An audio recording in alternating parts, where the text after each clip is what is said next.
Entertainment Soldier here, and I'm back to talk about the Orville New Horizons Season 3, Episode 3, and my thoughts on this amazing episode.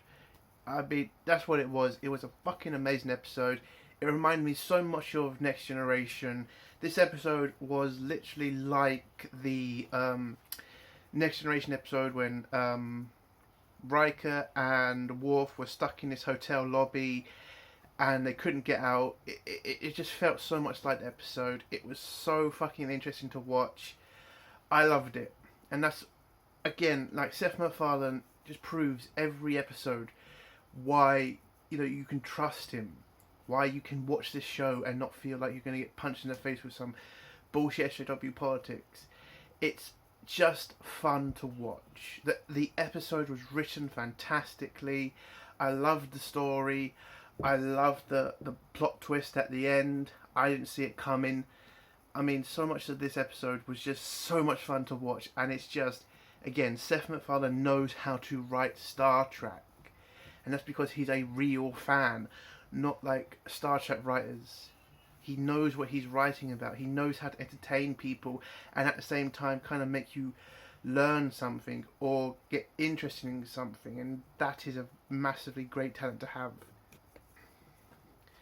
And in this episode, we got a massive callback to a previous episode, which again I love. I love the fact they're bringing back old episodes, and expanding on it. Again, Seth MacFarlane is making the Orville universe like real. It's just great to watch, and be interested in this universe, because with Star Trek nowadays, you don't really want to get interested in it because you just know it's going to screw you.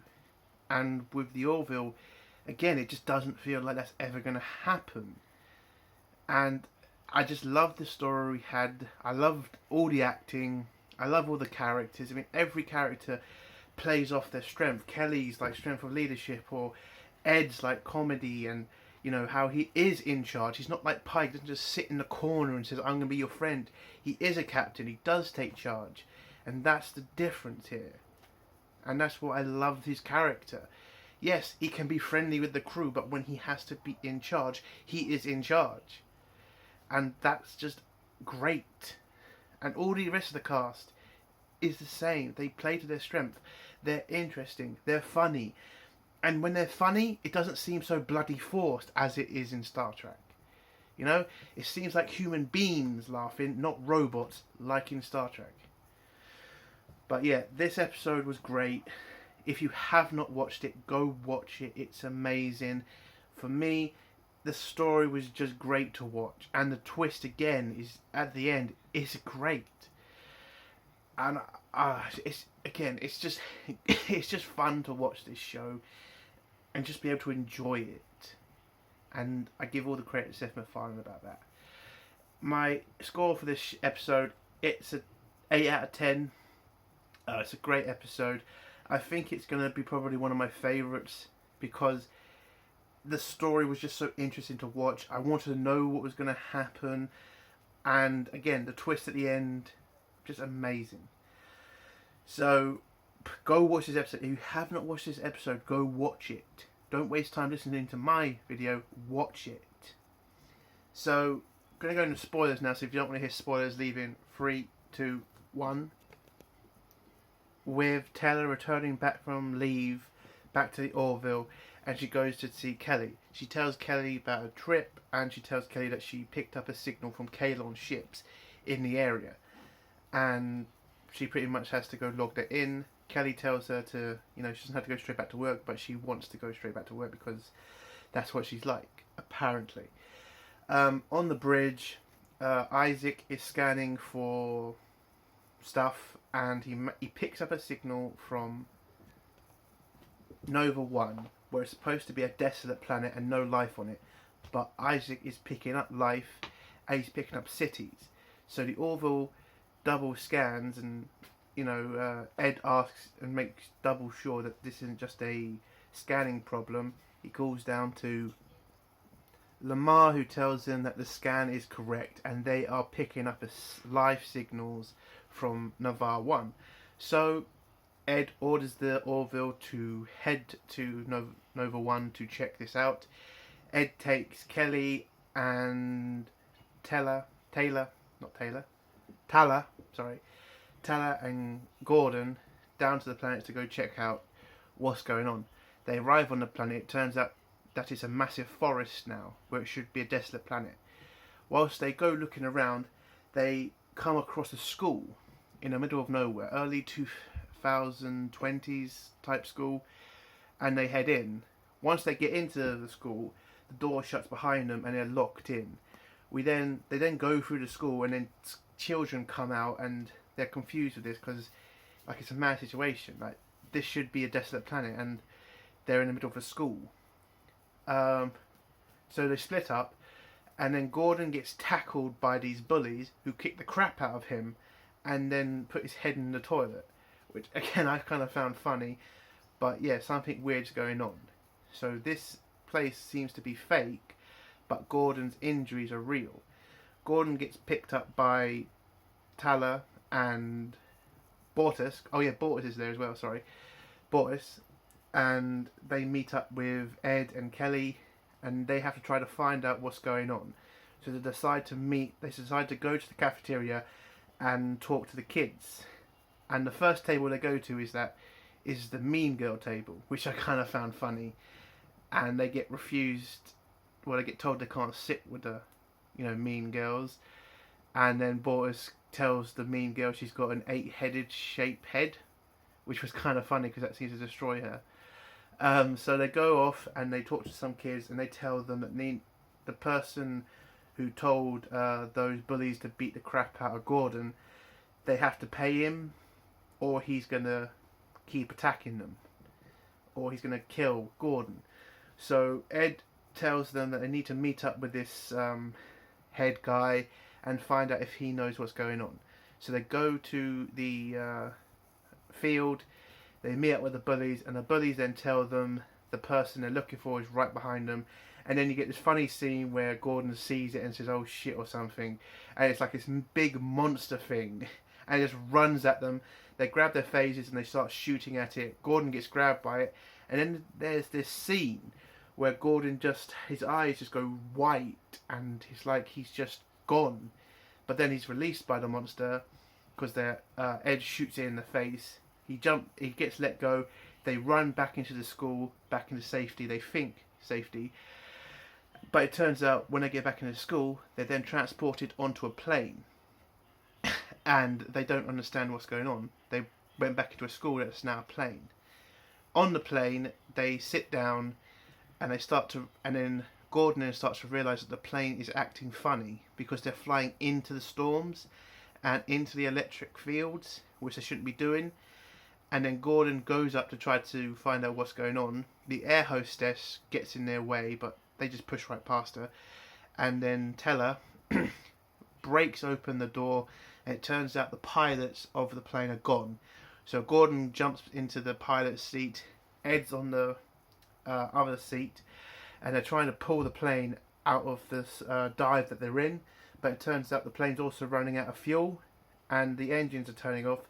So Gordon has to glide the plane down to safety. So he tells them to look for a flat bed that he can crash on. Whilst he's doing this, the air hostess is screaming at the crew, and then Kay just gives her a smack. And I kind of laughed at this scene because if you've ever been on a plane, you know how annoying air hostesses can be. And yes, I get it. Some of them are just doing their job, but you know that really annoying bitch who seems to think that she's the boss of you and you have to do everything she says. It's like, I get this is your job, but you don't have to be such a bitch about it.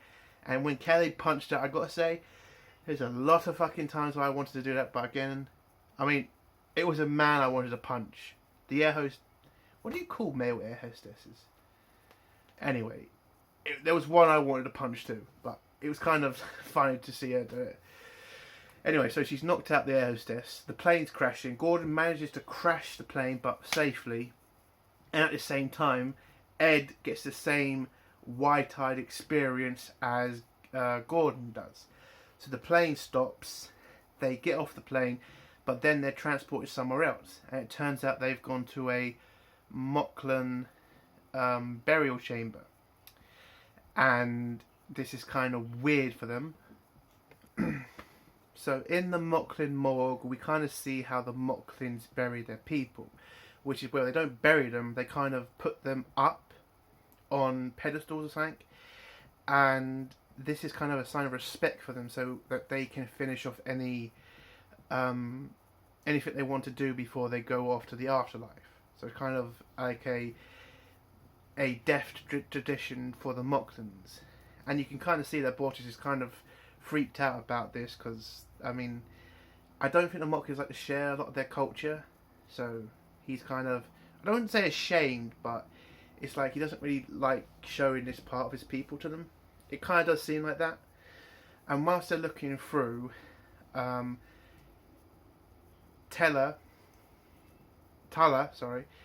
opens the orbs that have Moclans inside them. And one of the orbs has Clyden inside it. And Bortus goes to look at him, but Clyden wakes up and starts to choke Bortus. And Bortus gets the same white eyes as the other two did. And they get Clyden off of him, and he goes back to being dead. But Bortus tells them what he experienced and how he was outside of his body when he was being choked. But then a chamber starts to open, and they head through the chamber doors, and it turns out they're now on... Oh no, they go downstairs first, and Gordon asks what's underneath the stairs, and Bortus tells him, I'm scanning nothing, and then Gordon makes a joke, and it was kind of funny at that point. I completely forgot what the joke was though. But they walk down the stairs, and it turns out that they are on Celea. So it's weird that they're on Celea, because if this was the real Celea, they'd be dead because of the gravity on Celea. So they start walking, and they then see a light on the other side of the river. Ed wants to go over, but Kelly tells him he can't do that because of the injury that he suffered on the plane. So she would go with Tella and Gordon. They head over on a boat. Gordon stays on the other side for his safety because he is the captain. And whilst they are sailing across the river, they're attacked by this squid or octopus thing that grabs Kelly. And Kelly gets pulled down by the octopus thing, and Tella swims after her. Tala, it's not Tella, it's Tala. Tala swims after her, managed to get her free of the creature, but before they were able to get away, Kelly goes white-eyed herself, and so does Tala. They both get back to the surface, and they both explain that they both had the same experience as Ed, Gordon, and Bortus. Back on the Orville, Lamar is now in charge of the ship. He sends down an away team. Well, he wants to send down another away team to check on the crew because he's not scanning them anymore. And you had this scene between Isaac and Burke, and again, I love the character of Burke. I understand why she hates Isaac. We all do. But Isaac makes a good point. And she says, like, we don't just waste our people like the Kalon. It's like, well, he's not saying to waste people, is he? He's saying, we don't know what's happening. Maybe we don't risk any more people that could die, or something bad could happen to them. So, again, I do love I love the interaction between them two, because it's just like, Isaac has no emotion, so most of the emotion is coming from Burke. And you've got to kind of feel for Isaac at this point, because he's done everything he can, like, to prove that he's not one of his people. But she's still not taking it, and she still treats him like shit. And I still like her character, but you kind of want to give her a bit of a slap. It's like, give Isaac a chance, for God's sake, love. Anyway, Lamar sends down another away team. Isaac leads it, and he sends Dr. Finn with 2 security officers. They go down to the planet to check on, or try to find the crew. All they find is the other shuttle that went down, the other shuttle, but none of the crew. Back with Ed and the others, they tried to walk whilst they're walking, a bunch of stairs open up, and this is a great scene where you have Ed just get absolutely pissed off, and he pretty much tells whatever's controlling this place that he's done with whatever the fuck they want, either kill them or free them, and they decide to not go the way they've been shown, but to go a different way. Whilst they go that way, they find this device that seems to be what's creating this fake environment, and Bortus manages to turn off the shield, and Ed uses his phaser and blows it up. Well, it turns out it was a hollow projector, and the hologram just turns off. They go back to their shuttle pod and they run back up to the Orville, where they signal to the union of what's happened, and the fact that this device could be a Kalon device that the Kalon are using to infect all of their ships, to make them believe in fake, having... If you control... These things seem to be able to control people's minds and give them a fake reality. Now, if you can control a person's mind, then you've pretty much won the war. And that's what they think the Kalon are trying to do, is test this device on the Orville so they can use it against the entire fleet and all the other races as well. So that's what Ed thinks is what the Kalon's plan is. So the Admiral says he's going to send a fleet of ships to head there to scan the device and to make sure the Kalon are not still in the area. And the Orville wait for the fleet. They do. A fleet arrives, and it's a heavy cruiser and 2 mid cruisers, I think. But at the same moment, Isaac then says it's a fake fleet and that they should fire upon them. And you get another scene between Isaac and Burke, where Burke pretty much tells him that he's insane and that he could be a traitor. This could be a Kalon trapped by him. And again, you can't just dismiss her outright, but you also can't outright dismiss Isaac.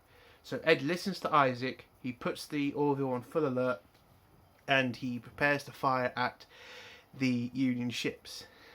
But then it turns out that Isaac was right.